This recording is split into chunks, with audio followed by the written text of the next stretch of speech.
Welcome to the Open Adoption Project. This is episode 102. We're the Nelsons. I'm Lynette. And I'm Sean. In this episode, Alicia Gallagher, who is our communications director here at Open Adoption Project, will be interviewing Christelle from episode 88. This is a kind of a follow-up episode to an interview that Alicia did for us several months ago now. And we had a lot of just follow-up questions for her, and we're just curious about more aspects of her experience. So Alicia meets with Christelle in this episode and asks a lot of really kind of the tough questions about being an international transracial adoptee.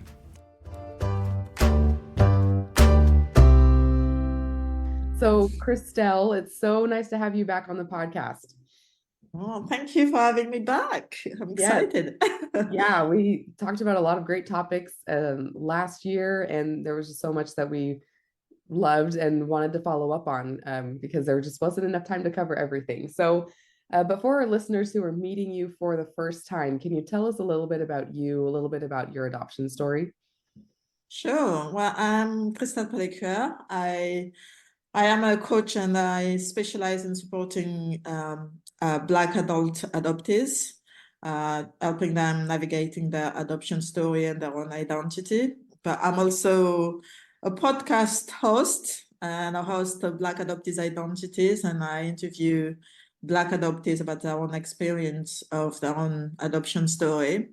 And on the side, when I have time, I'm also a multidisciplinary artist. So I do work around film, fashion, and writing. So that's me currently who I am. But my adoption story started in Madagascar, where I was born. My mother was very sick, so she ended up going to hospital, and she left me in the village in the Catholic missionary at the time. I am not very sure if that was a temporary arrangement, but things got worse and my mother passed away in hospital. And the next thing, I was put into an orphanage and then put for adoption in France at the age of 10. So into a white family. So it's kind of a transracial adoptee. So trying to navigate all different culture, different languages while growing up, and in a tiny village in south of France where there was nobody who looked like me. So that's why kind of some of the challenges that I encountered with my adoption story.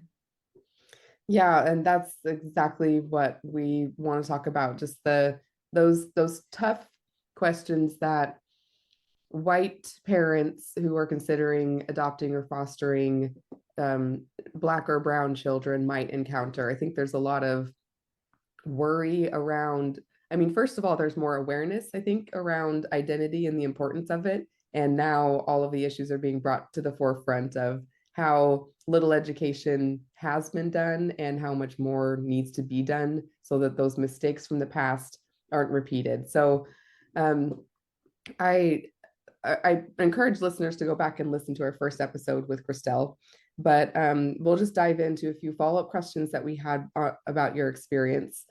I'm wondering if you can paint the picture for us of what it was like in your home in Madagascar and then moving to France, like the big differences that you noticed, I'm sure the culture shock that you experienced, just what everything looked like and sounded like. Can you just paint that picture to get us in the mindset of what it might be like for a young child?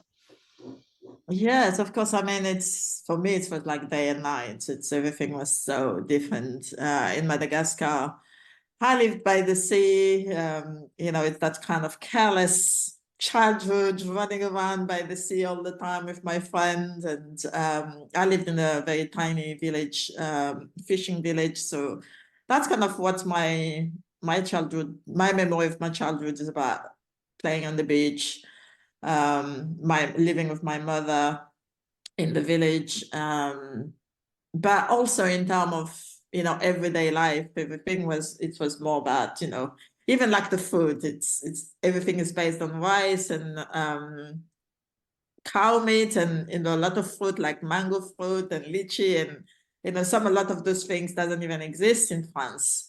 So that's in itself was a very big culture shock, and the language was very different. Although in Madagascar, the administrative language was French, but in the village where I was living, because it's very small, hardly anybody speaking French on a daily basis. If they had to go into the big city and deal with paperwork, then they would speak French. But on a daily basis, I wasn't speaking French. So I had to learn the language. And actually, when I was put into the missionary, the Catholic missionary, I was not allowed to even speak my own language anymore.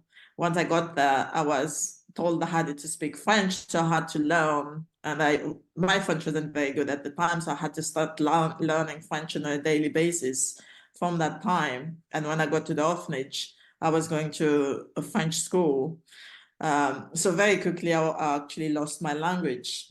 So yeah, I mean, and also I think one important thing that was very different for me is in terms of, because I was put into the Catholic missionary, it was very much based on religion. The prior to that, it's, a lot of the things that I have learned, was about African spirituality. So my grandparents will be dealing with everything around plant medicine, for example. So I've never learned about, medication until I got to France. So things like that is very different in itself. So yeah, getting to France was a real culture shock, because even if I started learning French, I didn't actually understand very much by the time I got to France. And I also felt stuck because I was already been forbidden to speak my own language. So at that point, I couldn't even speak my own language, because I think that was part of the trauma. My brain just shut down about my own language. And yeah, I mean, I was surrounded living in a culture where I would see Black people every time. And actually, I've never questioned why we were all just Black in Madagascar. I think it was more when we see French people in Madagascar. And there's also, I mean, my adoption is very complex, because Madagascar was not independent from the French until 1960. And I was adopted in the 80s. So it's a 20 years difference. So that period was very complex in the history of between France and Madagascar. And that's partly why the missionary Catholic were in France, because they were trying to educate the local people. So for me, France, white people I didn't see many white people growing up in Madagascar, just the random missionary in the village, and sometimes people coming to tourist visiting in the seaside village. So going into a mansion where majority of people were white, that was also quite a culture shock, but because suddenly it was a reverse situation. I was the minority. I didn't see anybody who looked like me around. And that automatically, I think, question like, oh, this is the first time I think I realized I was Black in a way. I was different to everybody else, I guess. Well, the trauma of losing your language and the food and the sights and everything that made you who you were and what was home, and then instantly put into a place that is completely different. Yeah. I wonder if you could describe the home environment that you went into. So obviously, like you mentioned, your parents were white. Did you have siblings that were already living there, and just what it was like to step into a new household? Yeah, so my adoptive parents were also foster parents. So the house there's lots of children. So they had two of their own biological children. And then they had, at the time, it varied, but I would say the average was about 4-6 children from foster services around the house. So it was always a very busy house. And I also had my mother's parents living downstairs from us. So it was a very busy house. That's a lot of people. Did you know, were you expecting that? Like, was it explained to you that it's going to be like it's a house full of people and you're getting right into this whole ecosystem? Well, I got some pictures and the picture only showed my adoptive parents and their two biological children on the picture. So I wasn't expecting anybody else around. But also, even when I got the picture, I didn't understand what the meaning of all this. I didn't understand what adoption was. I didn't understand why I was going into this place. And for me, I think at the time when I was told, I didn't even realize how far it was from my own country. I didn't, I've got no idea as a child, not having left my village, what that is. Only when I was in the plane and it was taking forever. I guess being on the plane, I think it was like 13 hours journey. So Wow. that's only when, but even, even going to the airport, that was a culture shock, because our tradition in Madagascar, that girl always wear a dress or a skirt, and trousers is reserved for boys or men.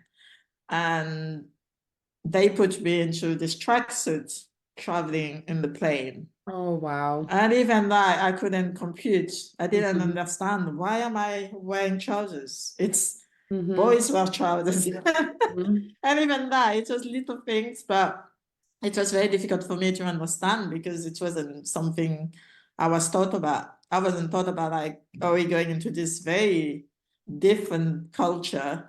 Things is going to be very different. I can't remember anybody telling me that. All I can remember is this picture of this family. But yeah, it didn't really compute in my mind what's happening. Well, that's interesting, because I think we talk a lot about adoption education for adoptive parents, but with older kids who are getting adopted, is there like educating the child who's about to be adopted about where they're going and being sensitive to the loss that they're experiencing? 'Cause I think of course there are a lot of infant adoptions and there's not as much explanation that can happen, but there's probably just as much adoption happening for older kids, that the education just isn't happening. Yeah. And I think the other, in my household in France, what's I found difficult was because my parents, because I was adopted for the Catholic missionary, so my family was very Catholic. And when I say very Catholic, they still are very Catholic today. And it was, praying every day. And that is something I never did. Like I said, my family was more into African spirituality, so it wasn't something that I was even educated about what Catholicism was. And it's things like having to go confess to someone. I couldn't understand why I had to go. It just, for me, it was reiterating things like, I have done something bad that I have to go confess to someone else. And and that's, I think, has impacted the way of life as I was growing up, because I always have that guilt and shame having to go confess because I've done something wrong. That has been, I think, quite difficult to understand. But yeah, the family was loving. I had a lot of love, but I think it's just a culture shock and not being prepared about what I was going into. And I think my family were not prepared either. I think, there's this idea about wanting to have a child. I think in the 80s and now, I think why people adopt might be very different. And I even think when I speak to my parents now, I think they're more apologetic about, they wanted to provide a good home and for a child, but they were not prepared about all the emotional side of the adoption. And also they were not educated about what trauma I've had before coming to them. And I had a lot of trauma in itself because my mother passed away before I was even 9. And I didn't have any support or had time to grieve about that. So there's things like an early drown when I was 5 or 6. And that is, even to this day, I love water, but I'm very scared of water at the same time. So there's things that from my own history that my parents were not even aware. So even, like they had a swimming pool they couldn't understand, for example, that, I wouldn't want to go swimming from Interesting. times. And so it's just little things that, things that have happened in my past that my parents didn't know and were not prepared for. So, and I couldn't explain to them either why I didn't want to go swimming. It's internally I felt a fear, but I couldn't tell them, oh, this is the reason why. At the time, it didn't compute that, oh, I nearly drowned when I was this age, and that's why I'm scared. It didn't, at that age, it didn't make the connection. So I couldn't even, verbalize it to them. Right. Well, you're probably in survival mode. You're just processing all the new things that are happening in front of you, and you don't have time to ponder on the thing from the past that might be impacting the now because there's so much happening at the same time. Did you feel like it was was there open communication between you and your parents about adoption? Were there conversations where they would talk about how they came to the decision of adoption and intentionally trying to help you feel part of the family even though everything is new? Like, what was the communication like about your adoption? We didn't really have any communication about the adoption. And I think the environment where we were, because there's so many of us in the house, my parents are constantly trying to raise God knows how many children at the time. I don't think they had the time. On top of that, my dad was also working in his day job. So it wasn't, I don't think there's a space to be able to talk about it, but also, I don't know, I think there was maybe some preconception from them that because they've had foster children for such a long time, it would be the same from an adopted child, but actually sometimes it wasn't the same because most of the foster kids will go weekend to see their family or from time to time. I didn't have any of that. As you know, adoption is a complete severance from your family. So in that sense, that separation is harder to accept, I suppose.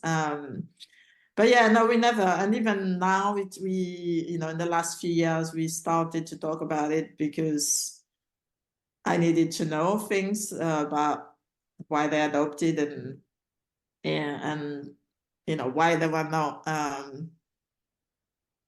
taking much more interest about my culture and I mean, at the beginning when I was adopted, and I also have a sister who has been adopted from Madagascar, but we're not blood related. And at the beginning when I was adopted, the agency from where they adopted us would have like a yearly reunion. So all the children that's been adopted through that agency would meet. And actually the majority of them would have been from Madagascar, Ivory Coast, or India.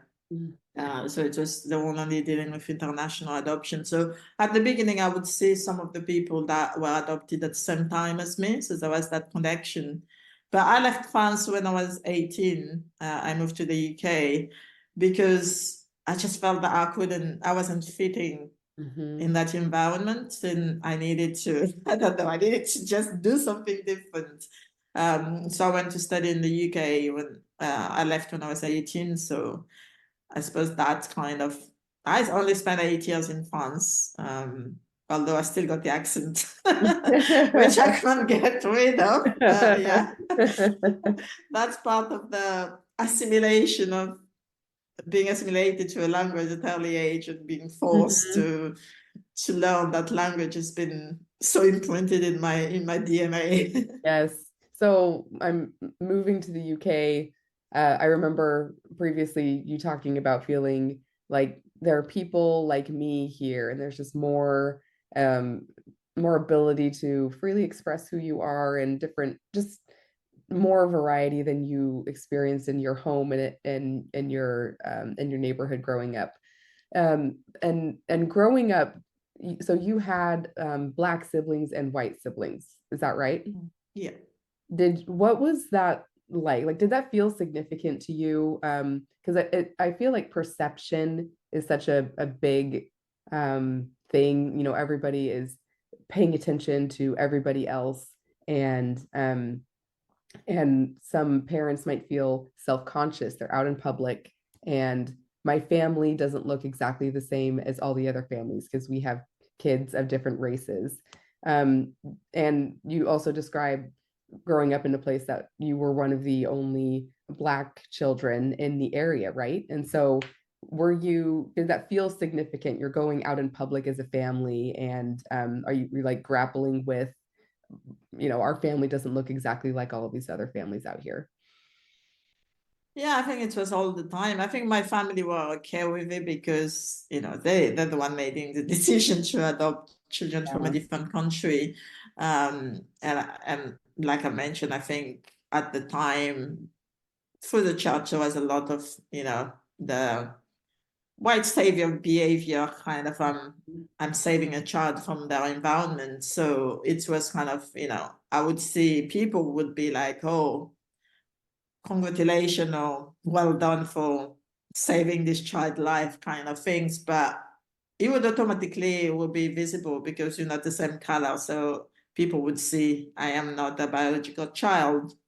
I think at school, even children didn't understand it because every time I would say, oh, this is my mom, or this is my dad, or this is my sister, people would be like, you could see on their face that they couldn't understand what I'm talking about. Yeah, And I had that even in my teenage year.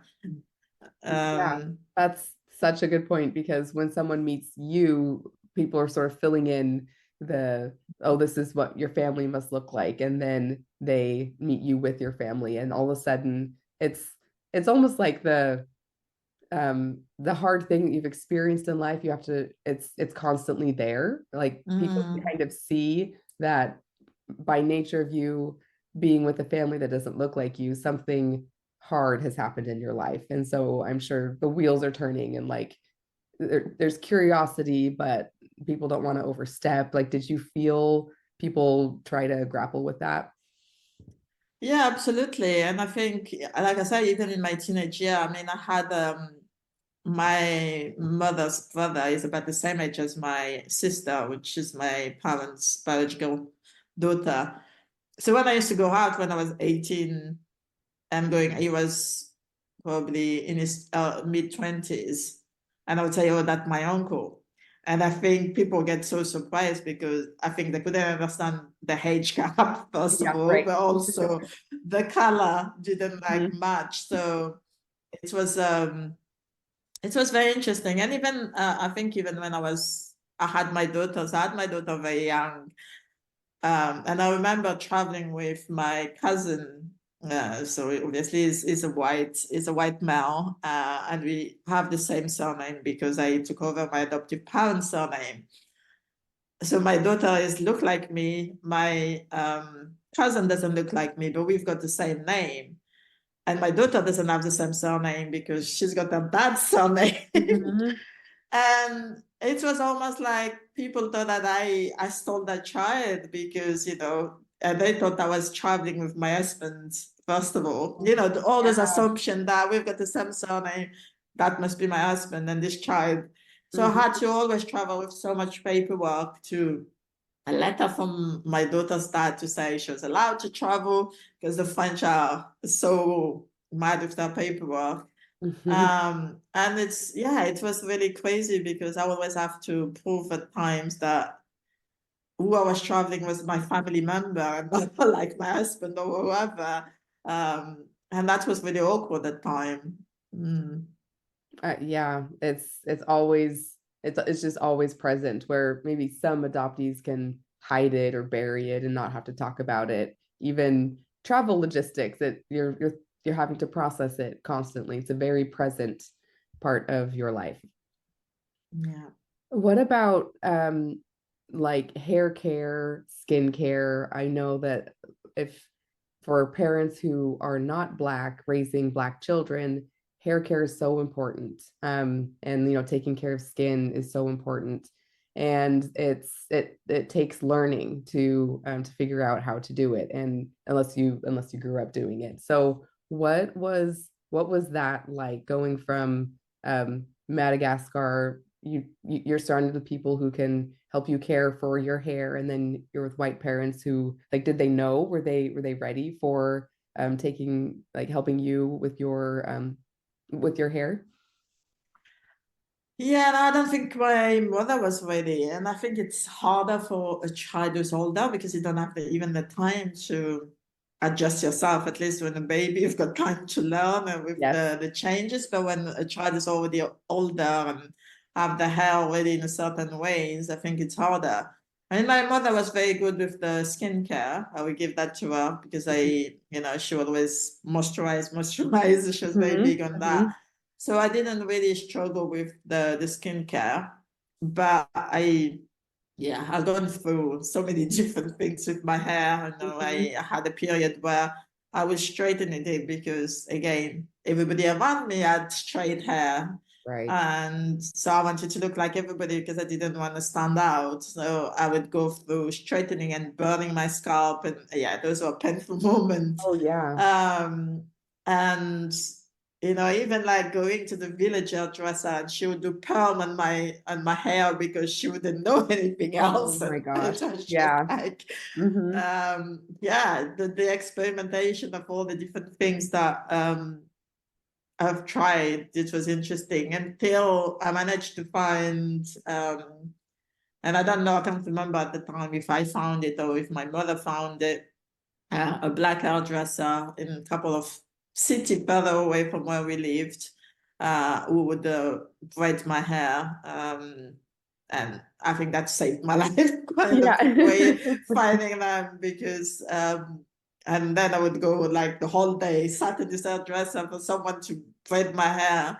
But at least I was okay for a few weeks, and I knew that they were not that far away. I could go back again. But I think the first 5 years was just experimentation.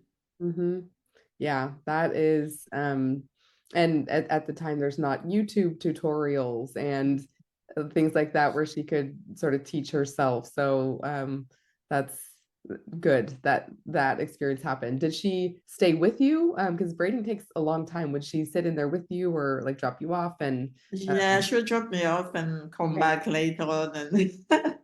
And I think she had lucky with my sister because my sister, the one I mentioned from Madagascar, she came 3 years after me. And my sister, in a way, she was lucky in that sense because Madagascar is a very diverse community. So a lot of people look Malaysian because Malagasy, Malay, it's from the same origin. So a lot of South Asian people moved to Madagascar, and so it's a mix of Indonesian, Malaysian, and Africans in the island. So my sister is more from the Asian side, so her hair is very curly. It's a lot straighter than mine. So she didn't have to go through all the struggle I had with my hair. So she was a lot more. She could identify with a lot more. She could have a white hair really, if in that sense. So she didn't have to go through. She hardly had her hair braided actually. So she didn't have to go through that. yeah, well, that's very interesting. And then you go to the UK, and were there more options then, at least, and between you doing yourself or at least being able to find somebody to do it for you? Yeah, no, absolutely. The UK was, I mean, it's interesting because I could see the diversity, but at the same time, it was hard to adjust because I've then been raised into this white environment. And then I go to the UK, and it's also a very different culture because in the UK, it's a lot of Caribbean people. So I was then surrounded by people with, again, very different culture from African and Caribbean are very different. So although I was happy to be in the middle of people who look like me. It was still a struggle because I didn't feel like I was fitting in because I didn't understand or know about their own culture. So that was again another learning point and having to learn to be Black in a way. Really, yeah. And I mean, even today. So it's even like when I went back to Madagascar in 2010, I could see that I was so westernized, and the way they could spot from miles away that I wasn't living on the islands because they even knew I was a tourist. So things like that, it's he knows that he haven't been in this island for this long, and even though you've got the color, some part of you is no longer what other people in the islands live every day. So it's again another learning point, and yeah, you have to adjust all the time. And I think that's one issue adoptees has to do, because no matter where you go, and I think that's where the belonging issue comes from, because we never know where we fit in or where we belong, because we have to constantly adapt to situation. So it's very difficult to really feel at home in a way. And when people ask me where is home, I Yeah, always say France, but I only lived there 8 years, and it's yeah. an interesting answer because. And if people ask me, oh, would you move back to France now? I'd say no. It's really interesting. I think at heart, I'm definitely, Africa feels home, but in terms of practicality, I don't really know where I would say home, because I've moved around so much Mhm. in Europe. So Well, it's an interesting question. yeah, because something as simple as a basic get to know you question, where are you from? You're not about to unload, well, this is where I grew up and then I was adopted here, but they are both home. And so the conflict of just answering such a simple question is not something that everybody has to deal with, but international adoptees are dealing with it constantly. Yeah. Yeah, I still don't know the answer. Yes. Yeah. And I think, it's interesting because having a daughter now, she can feel some of those nuances, because I've moved so much in my life that she also doesn't feel like there's a specific place. I mean, she lived most of her life in the UK, but we've moved so much in the UK as well in that time that she doesn't even feel like she has a specific place she could call home.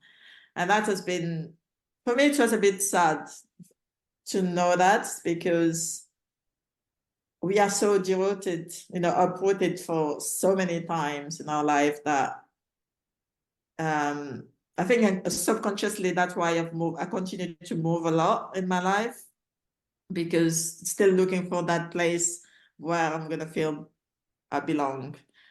And I don't know if people ever find it.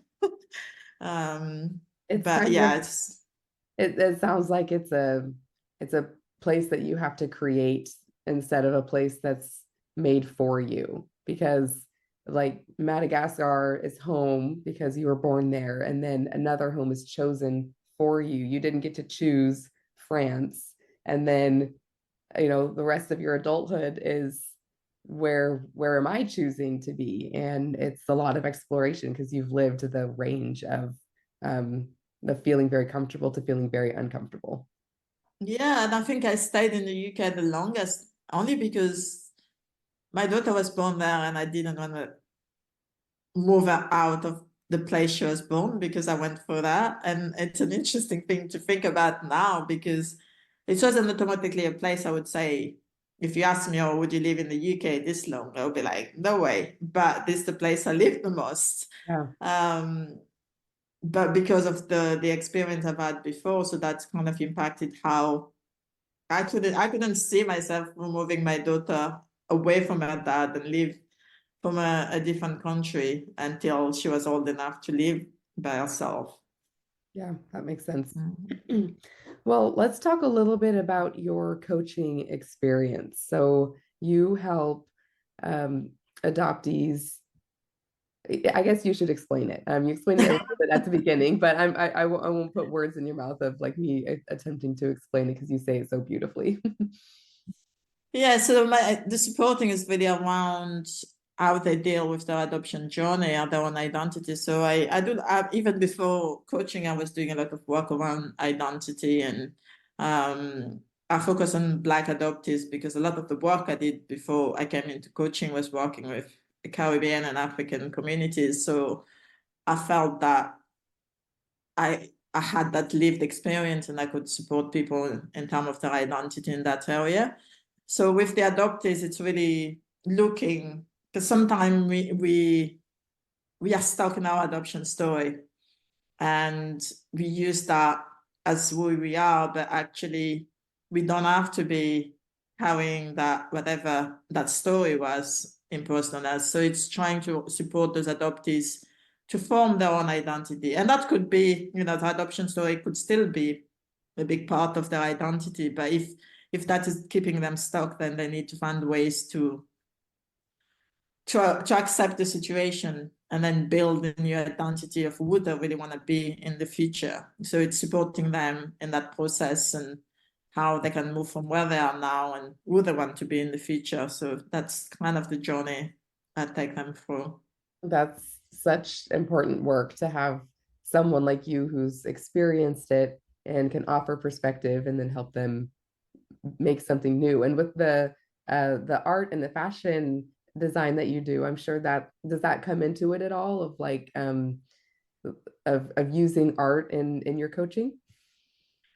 I've not used it so much in the coaching, but I'm doing a retreat, so that's something I want to bring in. So I've done a lot of exhibition around African history, so I am bringing those into my retreat. So I'm bringing the exhibition that I did a few years ago on African Queens to the retreat for the women to identify, and then do a workshop around that. So for them to explore their own heritage and see if there is anything in their heritage that they would like to explore further. So for example, if they came from Africa and there is an historical African queen they want to learn more about, then they can do the research and we do some sharing about each one's heritage.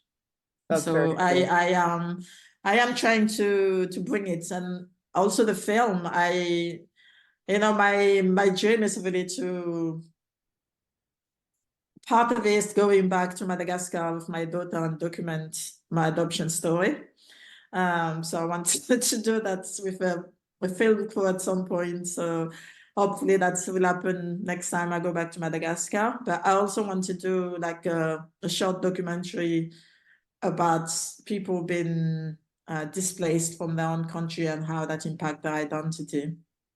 That's amazing. We are here to support all of it because that sounds like that's such important work to see represented. I'm sure it would be very healing for an adoptee who's experienced this displacement and not being able to find home, to see someone else's journey. I'm not alone in all of this. Someone else is feeling the way that I'm feeling and representing it in a considerate way.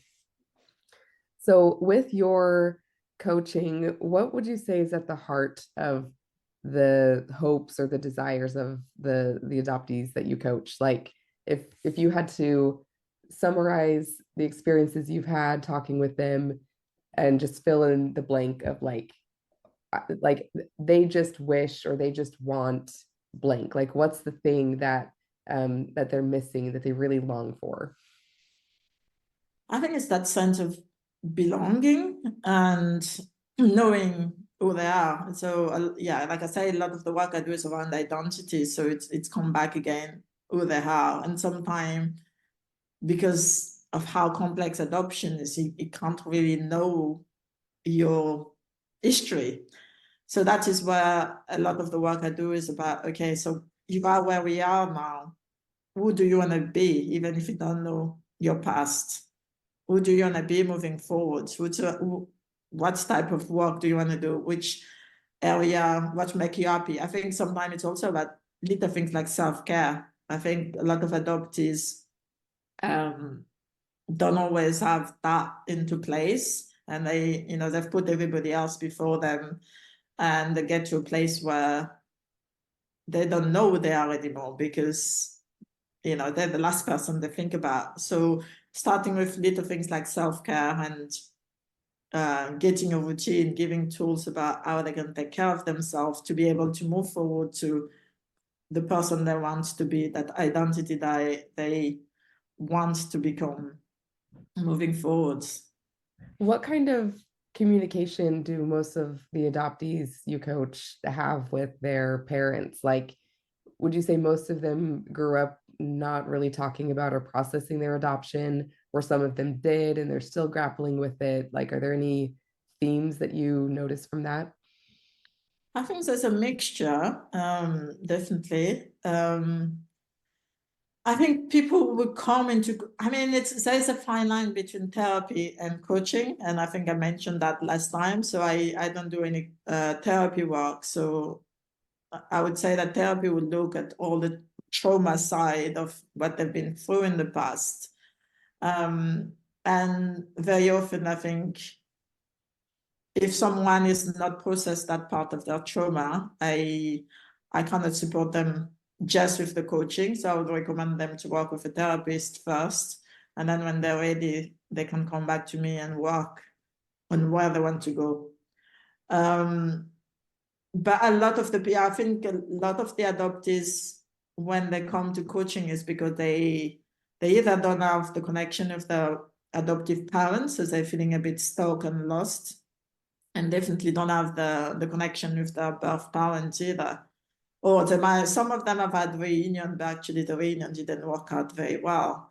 So they're still feeling like they're isolated and don't have anywhere to turn to. So it's a mixture, but I would say the majority is people not knowing where they are at, who they are, and they don't have the support in their immediate environment. Is there like, I guess, what would be your advice to parents adopting Black children, of like acknowledging differences but also not overdoing it? Because there's like, I would imagine there's kind of this balance between you're a part of our family, we love you, we don't want to talk about how we are different from each other all the time, but we also don't want to wait until you're grappling with some really tough issues and then you feel like you can't bring it up because we've never talked about it before. Do you have any advice on that? Yeah, I think it's about communication and being open with the child and allow the child to lead, because I think each child is different. Some will be ready very early on, some won't be ready. So allowing the child to let you know when they're ready. So when they're ready, open up a little bit more and support that child to explore.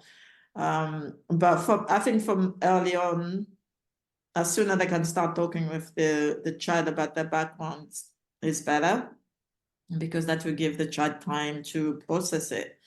I would also say that the parents should educate themselves no matter how much the child is ready to know, because you don't want to wait until the child is ready then to find out this information. At least you are prepared when the time is coming for you to provide that. And I think also, if there is, I'm thinking about, like, in the way I was raised, I didn't really have anything around the house reminding me of my culture.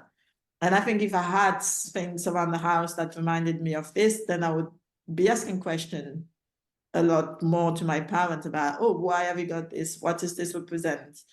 But because I didn't have anything around, I didn't feel like I could even open up the conversation about that. So I think having things to make this conversation easier with the child is also useful. Even, books. I mean, even I remember, with my daughter, even though she's not adopted, I had to make that specific effort, because I think for a child of an adoptee is very difficult as well, because they still feel the repercussion of their parent being adopted. So I had to make the specific choices that, I had books about Madagascar when she was a baby. And, she's a lot more interested about learning about Madagascar than she's learning about France, for example. So, Interesting. Yeah. and, she's really keen about finding out even about the tradition in Madagascar, who my parents were, how they were like, and she's got a lot of curiosity about that. And when I look at her, I'm like, oh, these are the things that I wish I had as an adoptee, to be able to have all this curiosity and being able to ask questions, even if they didn't have the answer, but I didn't feel like I had the space or anything to prompt me to ask those questions. That is very interesting. I think that's such a good point, because as I'm a foster parent, and I feel like it's all on me to um, ask the right question in the right moment. If one of the kids is missing a biological family member, that it's all on me to respond appropriately. But it feels a lot more organic to also just have reminders around. So if they are curious, then like, oh, here's a picture, and it sparked a memory, or adoption books or foster care books, like using those as prompts. I like how you said that, to prompt them instead of trying to analyze every situation exactly right and then hoping that you have a good enough question to ask to help them feel safe. Yeah, and I think nowadays, like you mentioned earlier, about we've got the internet. We've got so much more resources nowadays that I don't think there's any excuse not to know. And all you have to do is just Google something. And you can print out a drawing for a child to color in, about their culture. It doesn't need to be a big thing, but just to wake up the child's curiosity. Take them to a museum. If they're from a different culture and there is an exhibition about their culture, take them there. And that would prompt, again, some question, and for both of them to, the child and the parents, to learn at the same time as well. And that is kind of, closing the bond as well at the same time. So that's important. Yeah, I think the openness around adoption communication has also changed a lot, because you've described, and there wasn't a lot of communication happening within your family. And I think at the time when adoptions were happening, then it was not as open. I'm sure there was a lot of like, maybe don't have a lot of reminders of home around, because maybe your child will see it and it will have a negative effect on them. They'll get sad instead of feeling like my parents care about where it came from and it reminds me of home. So there's this like, they want to put a lid on the emotional processing, but now I think that lid's being taken off, where we want to live with the reality a little bit more, and be sensitive to how we talk about it. Yeah, and I think you also help when the child is ready to find out a bit more about the past, or if something else happened, because nowadays we've got the internet. Like I say, it's a lot different. People are finding out their relatives on Facebook like never before. So if you don't talk about that, and one day the child said, "Oh, I found my sister," or whatever online. Even for me, I didn't even have the internet, but my stepsister from Madagascar, I got a letter at around 14, 15 from my sister saying, "Here I am your sister." And my adoption was supposed to be a closed adoption. Wow. My parents didn't know how she found my address. So it was, I don't think my parents were prepared either how to deal with that. And I felt stuck as well, because part of me wanting to know her, but part of me, my family is saying, "Oh, be careful, you don't know who this is." So it's kind of be prepared the day that something like that might happen. How are you going to react to this? How are you going to support the child moving forward? I think it's important and all those preparation before that could help to come to that moment. Yeah, I agree. Is there anything else that you would want to bring up regarding international adoption, transracial adoption, anything that came to mind we haven't talked about yet? Well, it's I don't know in the US, but in Europe, international adoption is being stopped more and more. So I don't know if it's the case in the US, but for example, in France, they stopped international adoption back in October last year. So, and it's the same for Ivory Coast, Mali, Ethiopia stopped about 8 years ago. So there's more and more, a lot of countries who stop it because there's a lot of issue behind it. Oh, like human It's not, trafficking concerns. yes, That is that why? exactly. Yeah. I mean, in France last year, there's a big scandal for an adoption agency because all the adoptees from Mali came together and realized that actually the adoption was not as illegal as it seems to be, because they found their birth family, and the birth family have said they never agreed for the adoption. So their family are still in Mali and alive, and they might have said, we're putting our child for a bit for you to support us. We come back to get the child, but the child would never come back. And I am not sure for mine, because I found out last year that my adoption took place within 3 months. And that is very unusual for an international adoption to be so quick. Yeah. So part of the reason I'm asking my parents a lot of questions at the moment is, who signed my adoption? And I've been told by my half sister, who contacted me when I was 14, that it was my father. But it's very strange because I never knew who my father was, and my mother never told me who my father is. So I don't know who signed this adoption paper. But apparently someone signed it, and my mother wasn't around. So there's a lot of question around international adoption. And like I say, I don't know in the US, but in Europe, there's been a lot of the adult adoptees are coming together and making lots of noises and wanting international adoption to be stopped. Very interesting. Yeah, I'm not sure. I'm not aware of what's happening in the US regarding that, but very interested to read more about it, because Europe and UK, all the countries are a lot closer together, so it can kind of like a ripple effect, whereas I'm not totally sure in the US yet. That's very interesting though. Yeah, so watch the space. Yeah, well, I'm really interested to hear how your journey goes to hopefully go back to Madagascar and find out a little bit more. Suddenly the idea of a documentary feels more urgent, of your life, of really finding out what were the circumstances around it. Yeah, and I actually found out recently, which again, when we talk about trauma, my parents didn't know anything about the trauma of my birth family, but I found out recently that the tribe I come from went for a genocide by the French in 1947. So we're talking about not that long ago. Not that long. But it's not in any history book, and it was taboo for the people in Madagascar to even talk about it because of the trauma that's created. And this is a tribe where I come from. So I know in 1947, that would have been my grandparents' generation.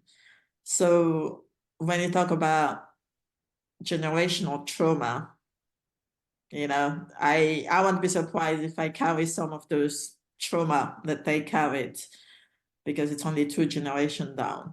Mm-hmm. And I don't know how old my mother was at the time, but I would definitely, and that's also part of the reason I always believed, and I don't know this for sure, but I always believed when my mother left me in the Catholic missionary, my grandparents never came to see me, because the first time my mother went to hospital, she left with my grandparents. So I don't know why she left me at the Catholic missionary the second time.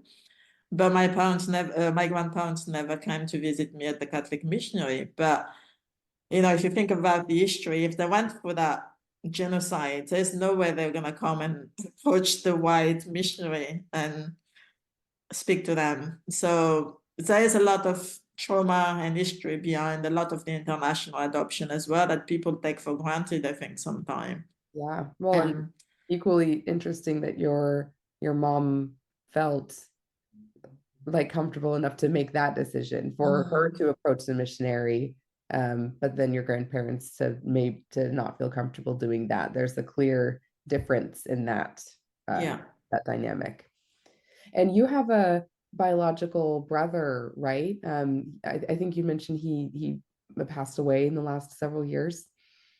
He did. He passed away in 2022. And that was, again, I think that probably, created a lot of emotions that should come out, because when I went back in 2010, I didn't see him because he was working in a different city to where we used to live. So I didn't, and also because I don't speak the language. It's very difficult. This is another thing us as international adoptee have, because we don't speak the language anymore. We are relying on a translator, and we don't know who we are talking to. We haven't been in the country for over 10, 15 years, sometimes 20 years.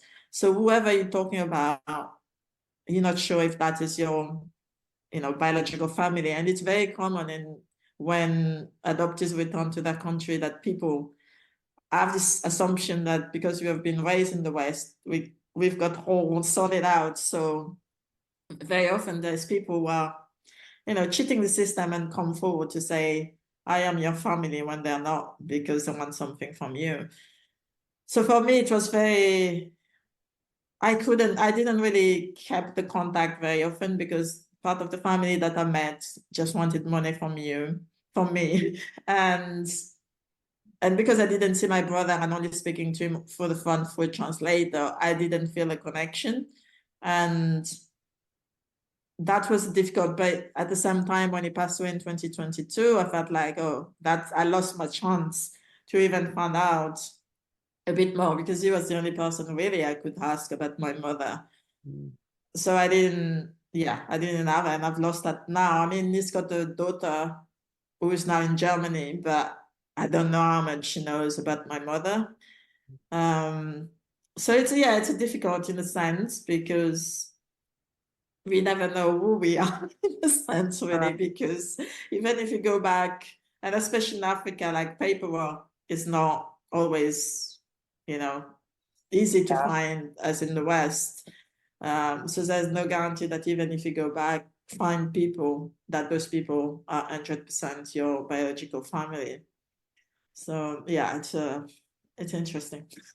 So with your brother, he was an older brother. Do you have any ideas why you were placed with the missionaries, but he remained in Madagascar? Was he with your Because grandparents and just a different life?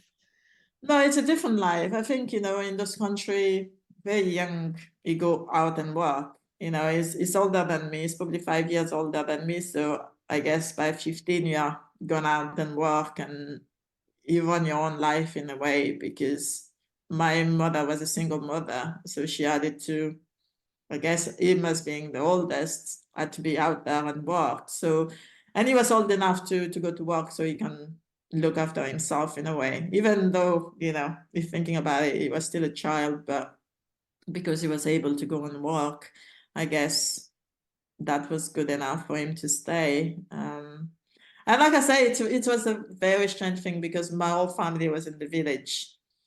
So for me, that's part of the question I always ask, because when I went back in 2010, my uncle didn't even know what happened to me. He didn't know I was adopted. So Wow.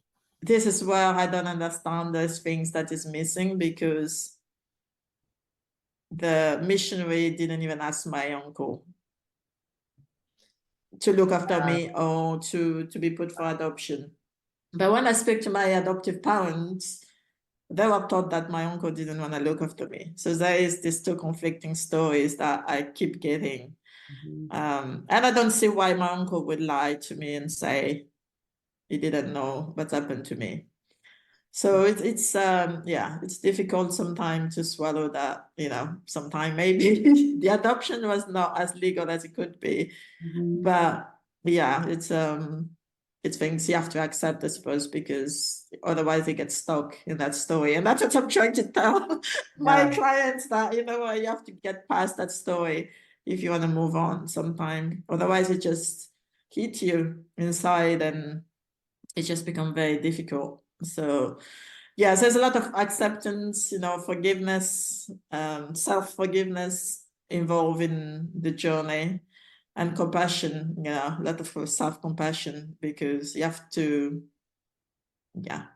accept where you are. Yeah, and Uh, you have to create that yourself. It sounds like in a lot of ways, because no one person could fully understand everything you've experienced. So it takes a lot of intention, I would imagine, to choose a different story, or at least yeah, and part and then move forward with it. yeah, absolutely. And I think no matter what, I don't think anybody or any adopted can know 100% for sure whatever stories I've got is a real or the absolute truth, because there's so many people involved, there's so many documentation might be changed, so it's very difficult to really know for sure whatever you've got is the real story. So at some point, I think everybody have to accept whatever they've got is what they have, and take what you can take out of that and move on if you can. I know some people can't, but it's a journey in itself. Yeah, and if they're talking to you, then they're at least trying, and they know there's more work they have to do than, like you said, having a therapist and a coach to work with the past and then intentionally creating a new future sounds like really important work.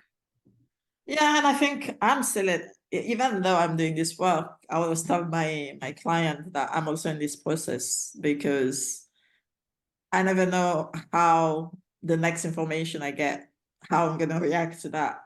It's always changing. Today I'm okay, but when I found out that my adoption was not legal, how would I react to that?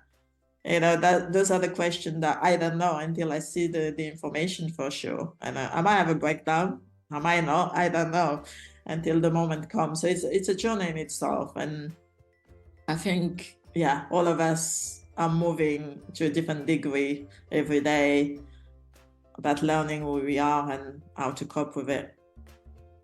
I'm hoping and wishing all the best on your journey. I hope the answers come, and that there is, if you find a way to document it, how meaningful it would be. I know that I would love to see the outcome. So long-term project Thank that I'm you. very, very excited about. Thank you. And thank you for having me again. Yes, of course. It's such a pleasure to talk with you. And we talked about a lot of topics. I think international adoption, transracial adoption. You're a wealth of information, and really appreciate you sharing your life and your insights. Oh, thank you.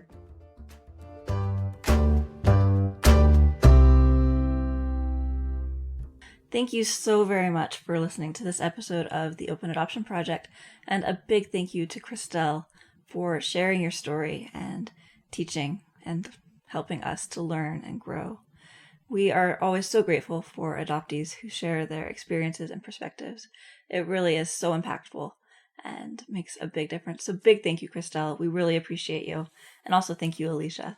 Yeah, I really liked this episode, and there are a lot of things that they dove into, but the one that's kind of just sticking with me is, Christelle has still a lot of unanswered questions about her experience, and there's the possibility that she'll never have some of those answers. And it's heartbreaking. Yeah, it is really, really hard. And for me, that just makes me doubly invested in making sure that I can provide our children as much information as possible and go the extra mile to uncover or find extra information or more connections so that they will always have that. Absolutely. And sometimes that's not possible, which is hard too. But I feel like that's where this other kind of openness that we've talked about in the past comes in, where you have these open dialogues and still have that door open to talk about feelings and emotions and about how it's hard to not have all the answers and the information, right? Yeah, and it sounded like as a child for her, that really wasn't any of the conversation. Sounds like her mom was really busy raising other children and her dad working, and there's a lot of things going on in people's lives, and I think that that's another takeaway for me too. Yeah, those conversations really are so important. Openness is important, and yeah, if you can't have an open adoption structurally, have an open dialogue. For sure. Yep. All right. Well, thank you so much again for listening to this episode. Just a quick little shout out. We have recently published the Openness Guide for Adoptive Parents, What You Should Know About Open Adoption, and we're really proud of it. So you can find that on our website, opennadoptionproject.org, and find all the information about how to purchase that. We also have it linked in our bio on Instagram at Open Adoption Project on Instagram. That's right. And for a couple more days up through this Thursday, April 18th, you can get 25% off with the code LAUNCHOAP. That's LAUNCHOAP. All right. So if that's something that you're interested in that might help you, then we wrote it hoping that it would help others in their journeys. It's really what we wish we had when we were adopting the first time. All right. Well, thank you so much for being here, friends, and we'll be back soon.